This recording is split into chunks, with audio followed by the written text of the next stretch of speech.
just a few more minutes so people come in.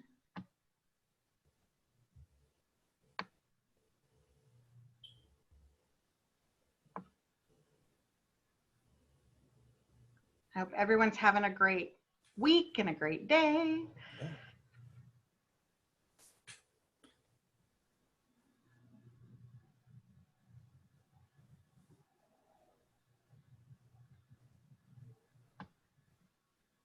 One more person coming in.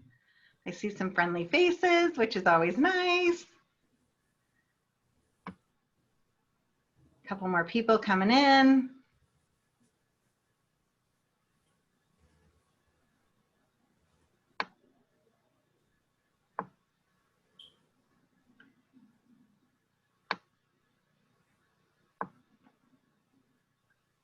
I think we'll just wait one more minute till about 4:05.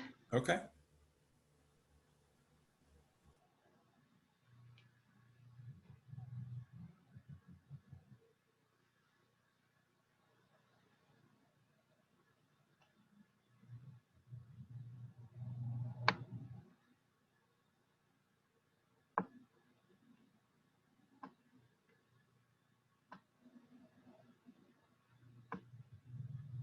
Okay. Well, I would first like to say welcome. Thank you for joining us this afternoon to talk about life after high school. I am gonna just, this is a webinar is part of our backpack series that we started with Back to School, and we've had some additional ones that additional webinars that were added this month, and we are so excited to have Jay Kim with us to talk about life after high school, college with for people with disabilities. My name is Heather Schwint, and I am one of the members of the Seattle Special Education PTSA, who's hosting this webinar and was part of the webinar series. And again, I just want to thank everyone for taking time out of their day to be here. We are really excited to have been able to put together this series this past fall and really do some really diverse parent education around issues that families in the Puget Sound area and the state of Washington can be facing for their students who have disabilities. Again, this is being recorded so we can post it and share it with our membership and the public because it is such an important topic, and your attendance is consent for this video recording and for it to be published. There is closed captioning. If you need closed captioning, you can go to your toolbar on the bottom of the screen and hit closed captioning, and that will come up on your screen if that is something that you need. Again, my name is Heather Schwint, and we're really excited to introduce Jay Kim. I'm going to pin her video here in just a moment.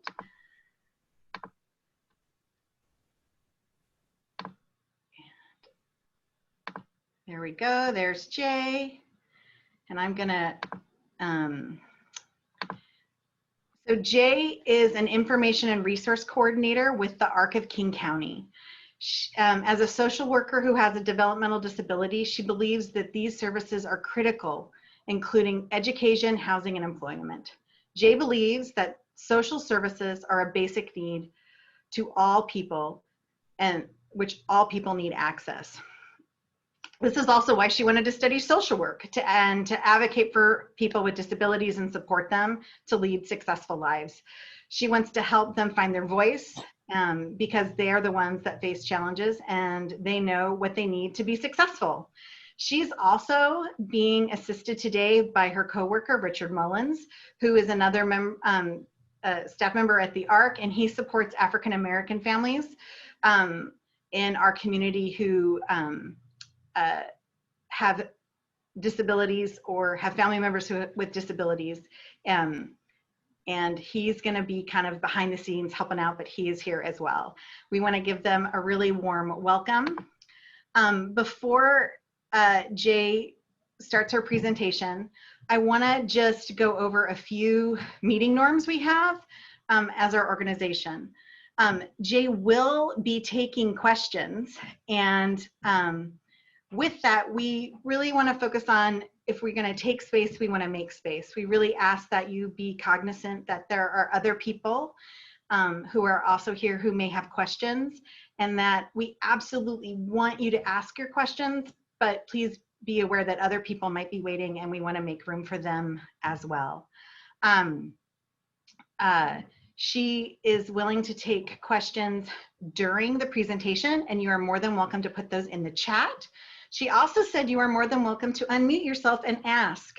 And so I think we can also, if you want to raise your hand, if you're worried about it, you can go ahead and do that as well. And Richard or I will help note that you have a question. And I'll keep eyes on who puts the little hand signal up here. And we can feel that. Jay, she's quick, so she'll probably get it before I do. But if it's in the chat box, I'll grab it and let her know as well. So she wants it to be an open dialogue. So we're gonna have a lot of good time. Absolutely, absolutely. So I think that that's probably the biggest piece there for just making sure that everybody has time to ask their questions of Jay, since she's being so open about it, and she does want this to be a very open dialogue. The other piece that we would ask is that if you could sign into the chat with your name and the school your student attends, or if you're not in the Seattle Public Schools and you're here from one of our neighboring districts, if you would put the name of that that district in there, just so we know as an organization, and we can share with the ARC who we're sort of being able to reach with this series. And also it'll help us in planning future webinars, and we're hoping to be able to put on even more parent information webinars, and we hope to partner with the ARC in those as well. So with that, I am going to go ahead and share my screen. I have Jay's slides, and I'm going to share those. Are you ready, Jay? Excellent. Okay, so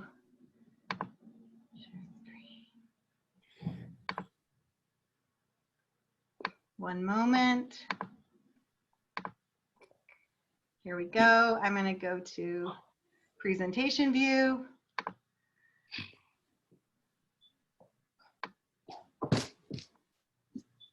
Oh, maybe. Oh, there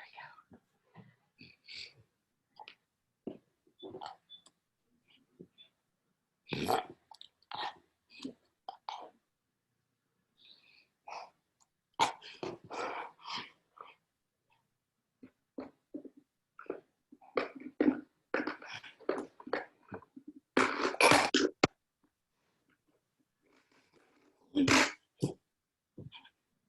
Hi everyone, my name is Jay. I'm Information and Resource Coordinator here, the ARC of King County.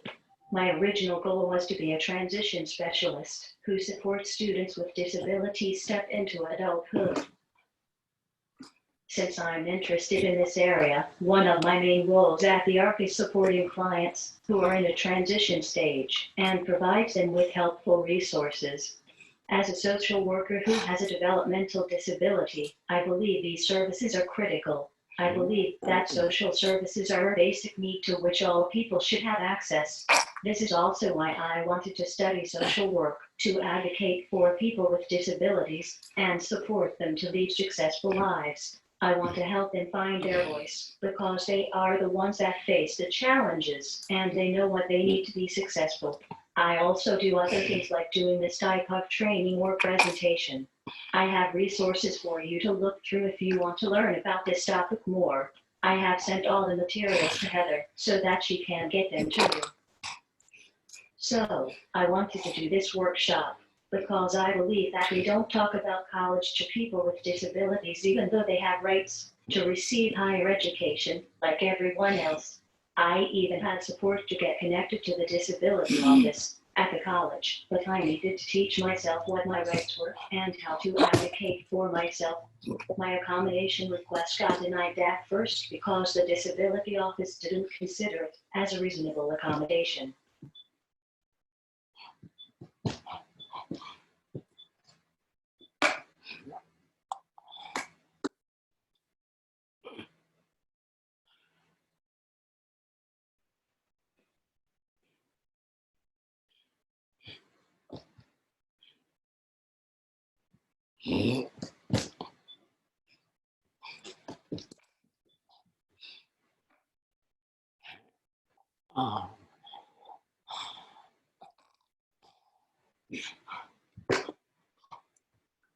Not knowing what types of rights you have and how to advocate for yourself makes things harder.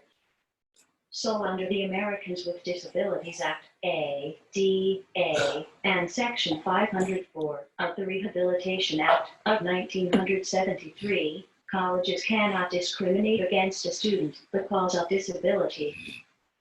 This means colleges are required to ensure students with disabilities have an equal opportunity to access all education, programs, and other supports available to non-disabled students. Colleges must provide reasonable accommodations as needed to ensure students with disabilities have the supports needed to equally engage. It is important to understand the types of support students with disabilities can and cannot receive in college and how that differs from high school. Most importantly, students in college do not have individualized education plans, IEPs, like they may have had in high school. In high school, Section 504 plan was already built in your IEP, so you may have not heard about 504 plan before. In college, students with disabilities can have 504 plans that provide reasonable accommodations to ensure equal access to education. For me, the biggest difference was that in K-12 system, I had a person who helped me with my schoolwork and personal care, but in college, I only had reasonable accommodations. This was hardest for me because I suddenly didn't have that support which did everything for me. Reasonable accommodations are adjustments or supports with tasks, the environment, or the way things are usually done so that students with disabilities have equal opportunity to participate. Colleges are not required to adjust the essential program or course requirements to accommodate students. For example, I could have an accommodation for longer time for tests, but it cannot change the test content or required scores for passing. I took the same test as other students do, but I could have double time to finish the test in a different room. I also had a person who scribes for me and supports me to participate fully in class. Other reasonable accommodations may be sign language interpreter, e-textbook, reducing course load, and extending time on degree requirements, or built-in breaks for medication, water, fitness, etc. if you have anxiety or ADHD. However, colleges are not required to provide you assistance for personal care needs, modifying academic or program standards, burdensome, administrative, or financial support. If you really need something to gain access in classroom and your college doesn't approve it as an accommodation, advocate for yourself. Tell them how it can help you to access your class materials. Hopefully, you wouldn't get to this point, but call a DA office at your school. It is depressing that you need to work so hard to get you accommodations, but it is worth it. Colleges will provide you minimal accommodations because they believe that they should provide you access to class materials and not supporting you to be successful. For example, I still could fail a test even though I had all my accommodations, and I shouldn't blame the disability office for failing. But remember that this is your right, not a favor from the school. Unlike in high school where your parents were involved in everything and made decisions for you, in college, they will not be involved in your college life. College will not talk to your parents, and you make your own decisions. Also, I always sent an introduction email to my professors a week before a quarter, letting them know that I have a disability and I needed accommodations. Some professors didn't treat it, and most of them appreciated for it. Do you have any questions on this slide before moving on?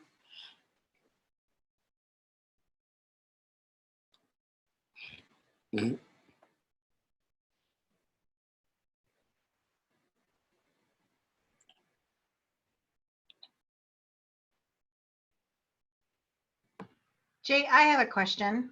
Yeah. Did you, when you started at your college, how did you connect with the disabilities office to start having those conversations about what you were going to need while being a student there?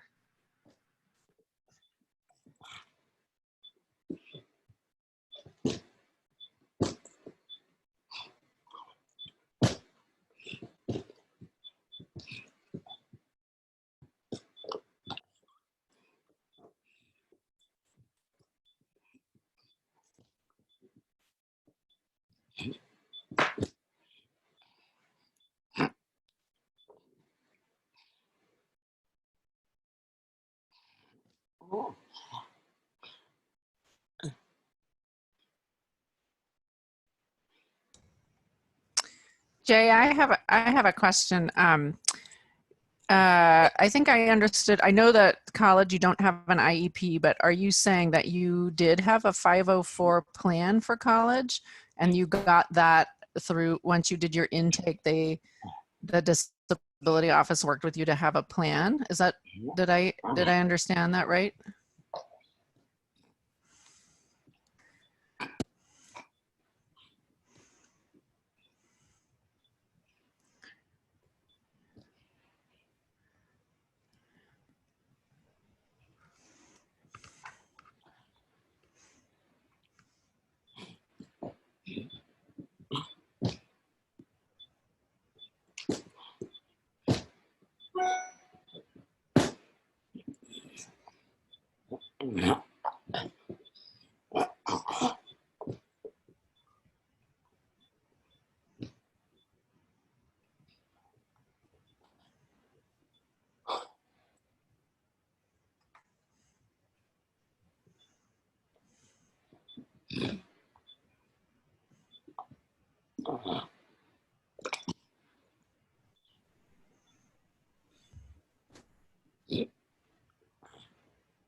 So once you apply, so Jay, once you applied for intake, they gave you accommodations. So they just contacted you and let you know what those accommodations would be. And did you let them, did they give you everything that you requested? Or were there things that they said we can't accommodate on?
So I have a follow-up question, Jay. So it sounds like you, when you went in to apply, you already knew you had a diagnosis, you probably had some kind of diagnosis or information about your situation that the school could use. Is that, and then they did some additional testing. I guess I'm trying to figure out, my student is a senior. So I'd like her to go to college and have like a current diagnosis, if it's ADHD or whatever her need is, to have, you know, go in there. She's got her current paper to help her. So I'm wondering how that, is that what you had when you went? Making sure that students have the right paperwork to start with. That's my question. So with, and my name's Richard, I'm supporting Jay. So just for clarity purposes, is your question asking your daughter, when she had prior evaluations, did she take those in and they reviewed those and did their own evaluation and came up with a plan? Or do you want to know if that's what they're going to do? I guess I'm sorry, I wasn't clear. I'm saying it sounds like it's helpful to go. My understanding from talking to other people, it's helpful to have a very current diagnosis. So when my daughter will go to college, she has that already, and when she goes to the Disability Services Office, they can use that current diagnosis. That's my question. Got it. Jay, what are your thoughts?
Great, thank you very much, Jay. That's what I was thinking would be helpful.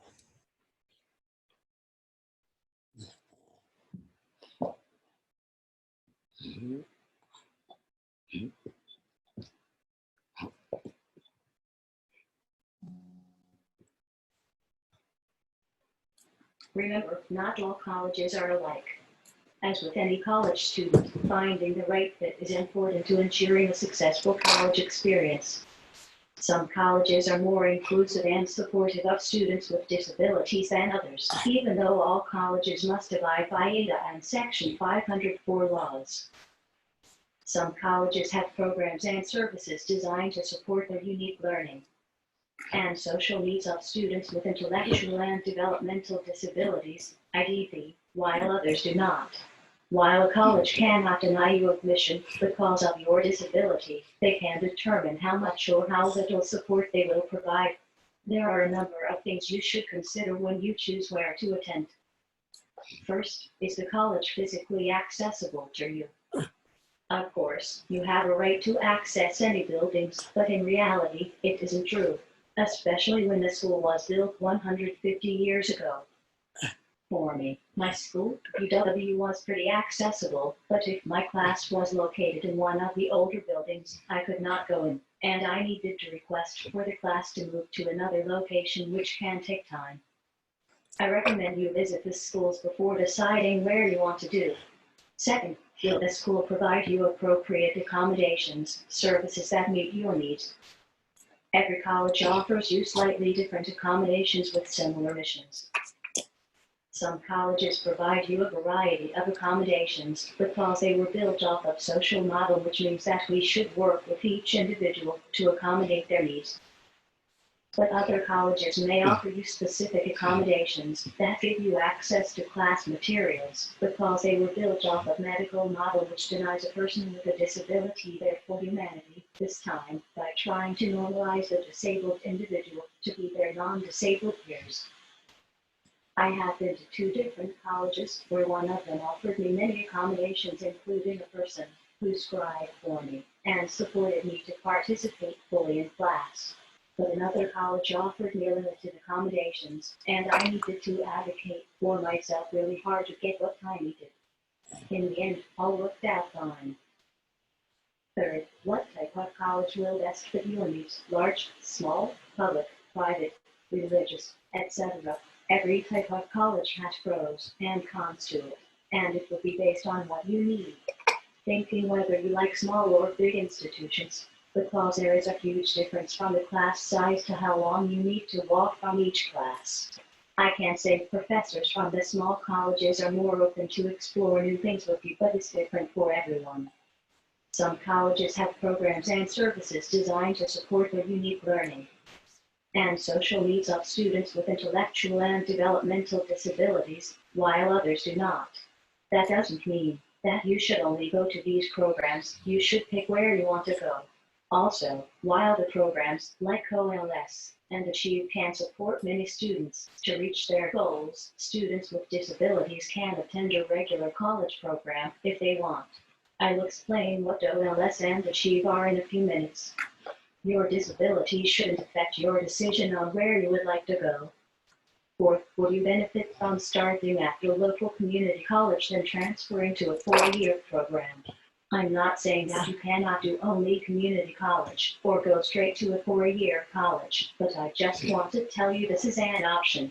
I transferred from community college to UW as I wasn't ready for UW because of my disability. This helped me a lot as it gave me a taste of what college is like and I could prepare for a big college. I think it was good for me to start with a class size of about 12 in the beginning. Fifth, how easy is it to get in touch with professors and administration? Based on my experiences, it is dependent on who you are talking with. Some people are very easy to get in touch with and some people are hard to get a hold of that you need to figure out how to work with them. And you wouldn't get as much attention as you did when you were in high school because college is considered as a grown-up. Sixth, will you live at home, on campus, or somewhere else? This is one of the most important considerations for you to have. If you will live at home with your parent, you should think which college is nearby your house that you want to go to. Or if you will live on campus, you need to figure out if you would like to a roommate or not, and what type of adjustments to your dorm you need to request. Or you may want to live on your own, which is great, but it requires a lot of figuring out. This relates to last points. How will tuition and other expenses be paid? You know that tuitions are expensive, and you need to think how to pay your tuitions while you are in college. I'll talk about some financial services for you to look at in my future slide, so I'm not going to talk about them right now. However, on top of paying your tuitions, you also need to think how to pay your textbooks and other things. It will take effort and time to figure all out, but once you have figured it out, it can be clear and easier. Next, you should consider how will you handle your transportation. You may take public transportations from home to college and from college to home. In that case, you have to manage your schedule based on bus schedule. I have resources on transportation on the resource sheet for you to look. My mom who drove me to school and brought me back. You have to think through and make a routine. Also, you need to ask yourself, how will you handle personal care assistance? This is a big thing if you need physical or medical support because colleges do not provide personal care assistance.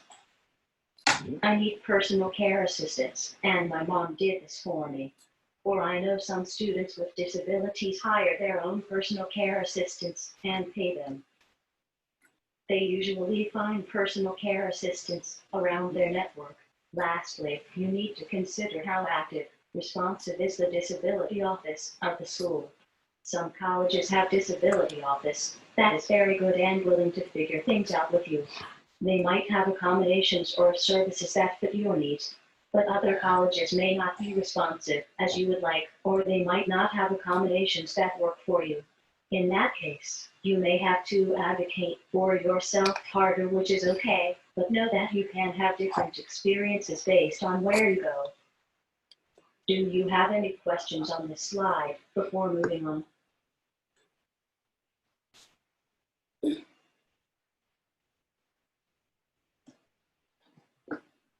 Remember, if you have questions, you can unmute yourself and say them, or you can type them in the slide.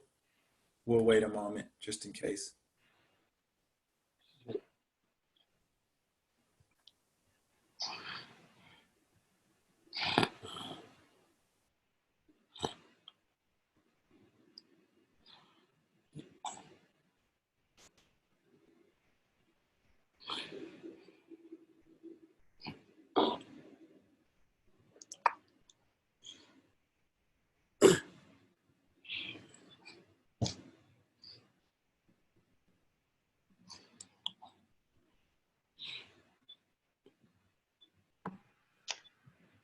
If there's no questions, Jade, are you ready for me to move to the next slide?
When you are thinking about taking online classes, know these things because it could be different than what you have imagined. Reasonable accommodations rules are also applicable in online or virtual learning settings. Accommodations will look different when they are provided in an online classroom setting. Some accommodations that could be available to students taking classes online are excellent interpreter, captioning, note taker, larger text, taking a break, etc. The environment will be very different than meeting in person. You probably will watch a recorded lecture and work mostly from your textbooks or class materials that your professors assign you. You work at your own pace even though there are deadlines for assignments and tests. And there are a lot of online discussions where you need to read something and then type your thoughts to share with the class. Students in online classes will often have limited interactions with professors. However, your professor may offer office hours online and may be available to meet upon request. Do you have any questions on this slide before moving on?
There are many college programs for people with disabilities, and you would need to search in depth for those programs if you are interested, but here most common 3 people choose to go locally. First, there is Occupational and Life Skills, OLS, here, which is an accredited associate degree program for adults with learning disabilities.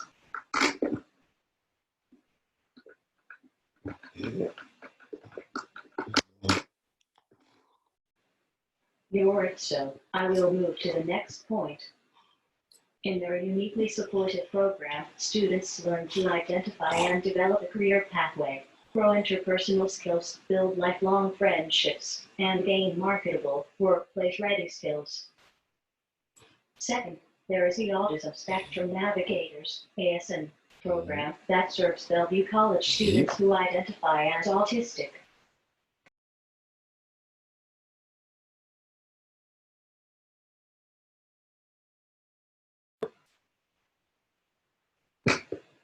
Students must self-identify as autistic. ASN provides individual support and student education with a strengths-based focus on executive functioning, social interaction, self-advocacy, and self-regulation, and more, through career preparation classes with other program students. Last, Achieve is a comprehensive post-secondary transition program that includes credit and non-credit classes, intensive advising, involvement in campus life, community-based internships, and assistance with job placement. You don't need to choose one of these 3 programs, but these are just options.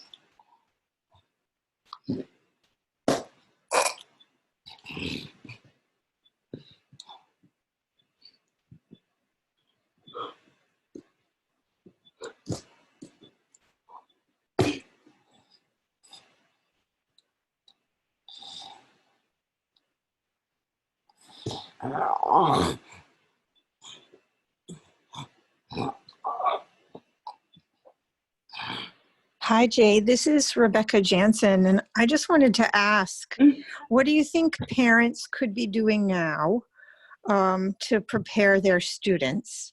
And then the other piece is once they get to college, of course, were you, or once you got to college, were you ever denied accommodations?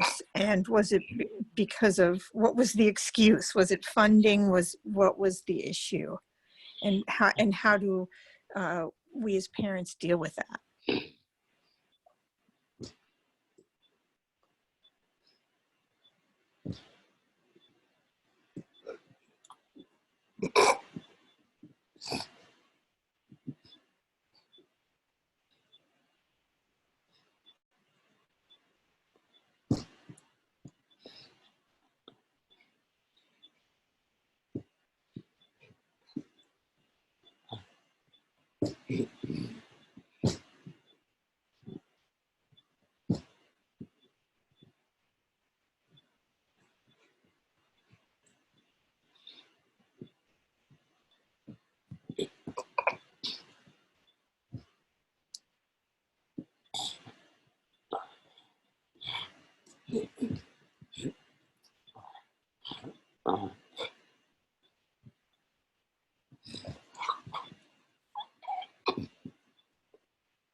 So the answer to the question is UW denied my request because they thought it wasn't reasonable.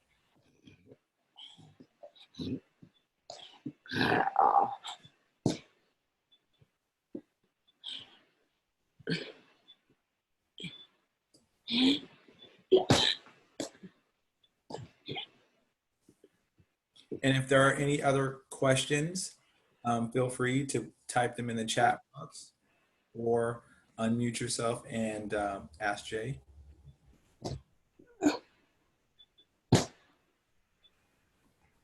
So Jay, you said you also went to community college. So were they a lot more receptive in providing you accommodations like the scribe and the support than the University of Washington?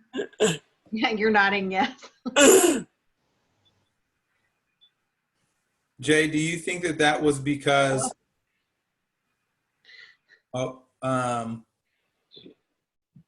Jay said that she called ADA office and complained, so she pushed back. Yeah, Jay, of For course. you. Jay, I have a question. So do you think that do you think the size of the school had anything to do with them being able to give the accommodations needed? I know UW is a lot larger than some of the community colleges. Do you think that that played a factor, or do you think they just didn't handle the situation with appropriate care?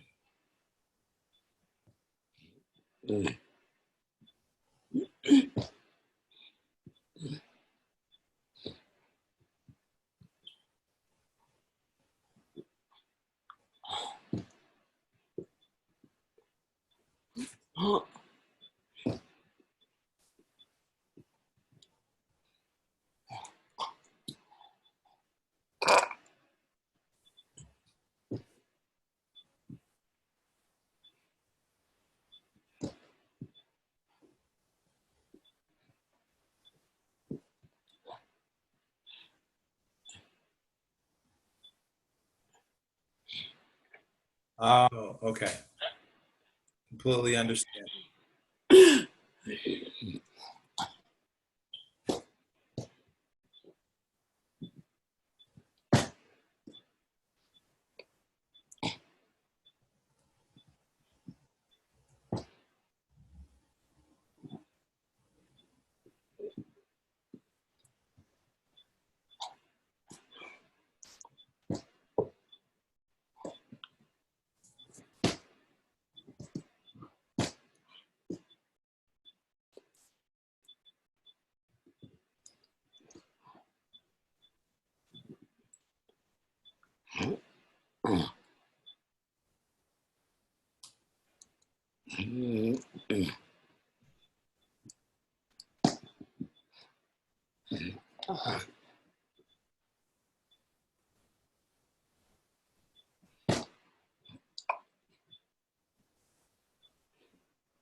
Absolutely.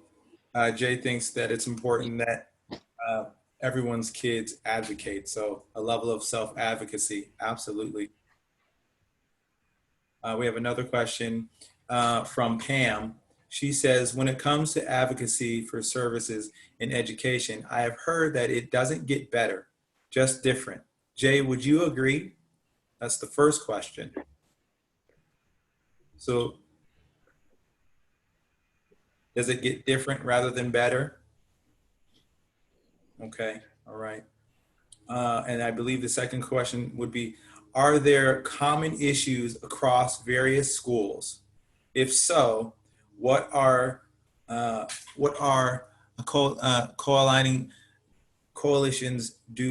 what coalitions doing to improve outcomes for students, and how can we align with this?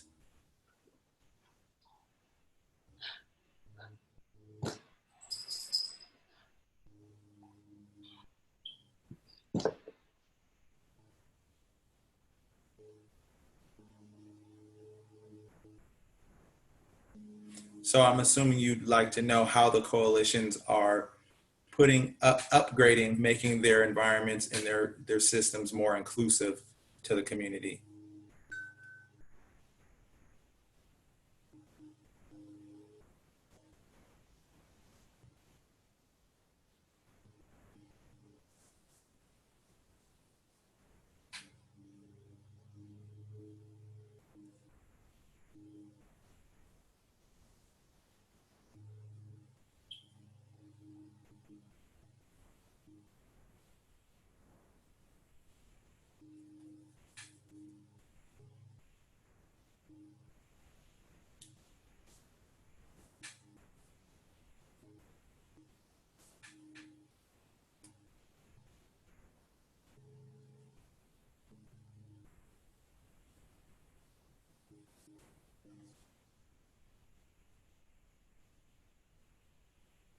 Help them to understand disability. So there's a level of education when dealing with the different coalitions that's necessary. A lot of times that comes from the students themselves, and then also the parents as well, to enlighten them on what it means to be inclusive. So that's another form of pushing back and advocacy.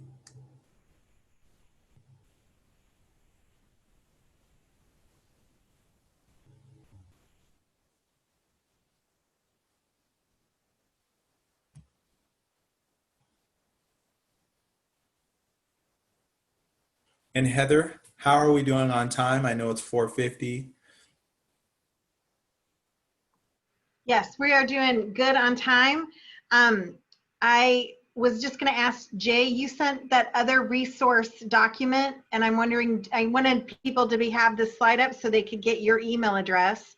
If they have questions, they can also send them to you. But I also wanted to know if you wanted me to pop that up really quick on the screen and share that as well. Okay, I'm going to do that right now then. And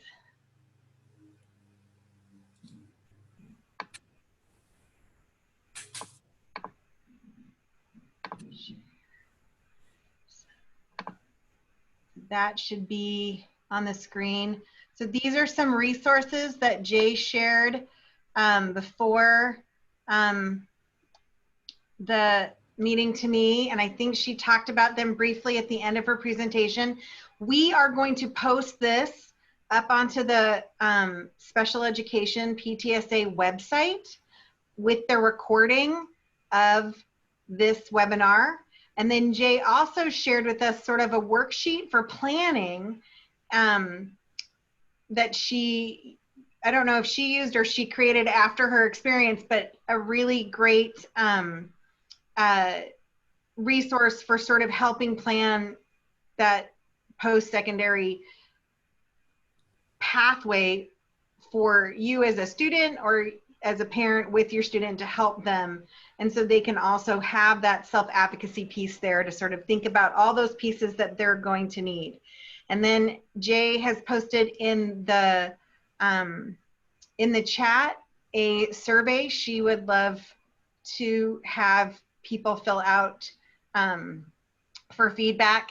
And so again, as the ARC does more of these types of webinars, we're so thankful they joined us today, that they can, again, make it more useful to families and provide better information to families, because that is everyone's goal here, to help educate everybody.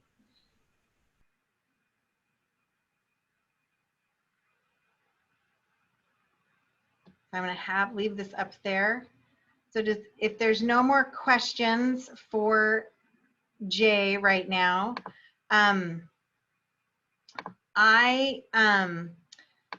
before everybody signs off, I want to thank everyone for joining us.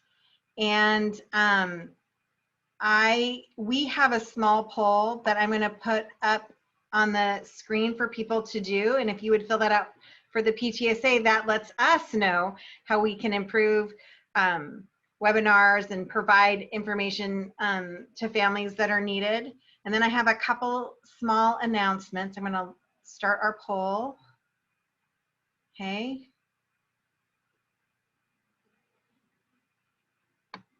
And I want to let people know that we have some events, some additional events coming up that we hope you can join us.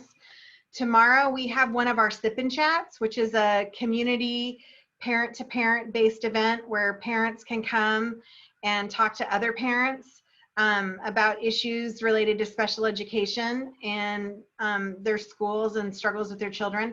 Tomorrow's is specifically for our Spanish-speaking community. It's at 7 p.m. and there's information on our website on how to join that if you're interested. We also have October 20th is our next general membership meeting, and we would love for you to come to that and hear about the things the special education PTSA is working on. We're often in communication with the staff in Seattle Public Schools and the special education directors about things that are happening. So it's a really great way to be involved with those current events. I'm going to put a link to our calendar in the chat so you can find that information. We also don't have posted just yet, but we will have shortly. We for October, we are going to have Disability Month for awareness and disability history. And we have 2 events planned right now, and there'll be information posted soon. One is with Carrie Basas from the OEO, and which is the the Office of the Educational Ombuds, and we're really excited to have her. We also have a executive functioning webinar that's going to be taking place with Olivia, and I have to look at her, Williamson, I believe. I'm going to have, I have it scrolled down here. Who Willingham. Willingham, thank you, Yana. Willingham, and she's going to be presenting on executive functioning, and those are coming up. And so again, information on our website for those events that will be for Disability Awareness and History Month in October. If I can. Yes. There's please. also, this is Yana. I'm on my husband's phone, so I'm named differently. But we also recommend the Northwest Gifted Child Association's upcoming event that's on the 4th of October at, and I believe it's at 5 o'clock, but don't quote me on that. That's going to be also posted, and it's going to be noted in our newsletter that's coming out within the next couple of days. And that's on neurodiversity, twice exceptional children. I highly recommend it too. And then though I want to say just the one that's on supporting students' executive functioning isn't just for students, isn't just for families. It's also, we also invite teachers and other staff because it's going to be very interesting. It's actually a duo. It's 2 occupational therapists, one that's working in schools and one who works in private practice. And they are really going to tackle this important topic, and anyone can benefit. Parents can benefit, even if they themselves don't struggle, which honestly, I think who doesn't during this time, right? So just come and join us. And both events, the one with the occupational therapist and the one with the director of Office of Educational Ombuds will be recorded as well. And we're still figuring out interpreting services, but you can read more about that on our website on the calendar. So thank you. Yana, thank you. Yana has been coordinating both of those events, so I'm really happy that she was here and she could speak more about them because we're very excited about those and presenting those to families here in the Puget Sound region. And again, of course, not just families, but teachers and other professionals who work with students. Also, does John have a question? Jay wants to know. John, you can go ahead and unmute yourself.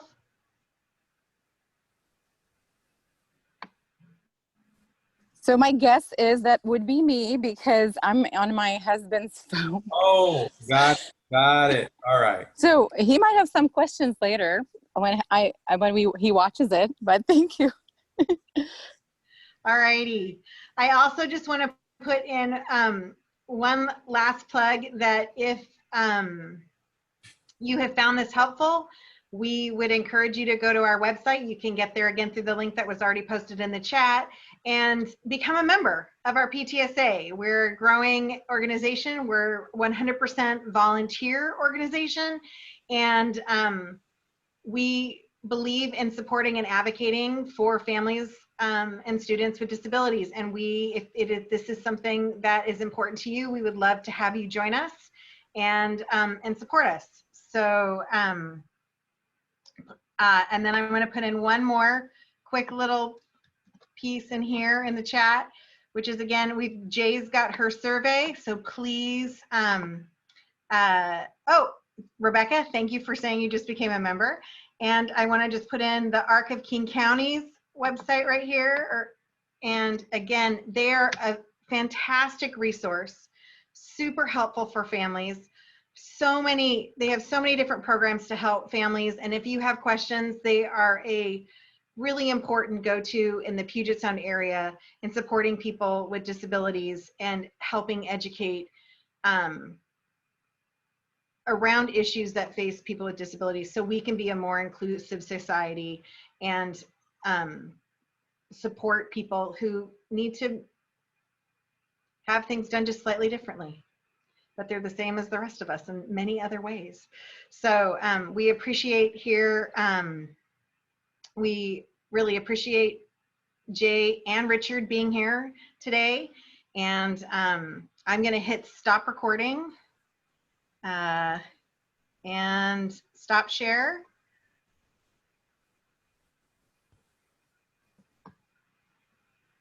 And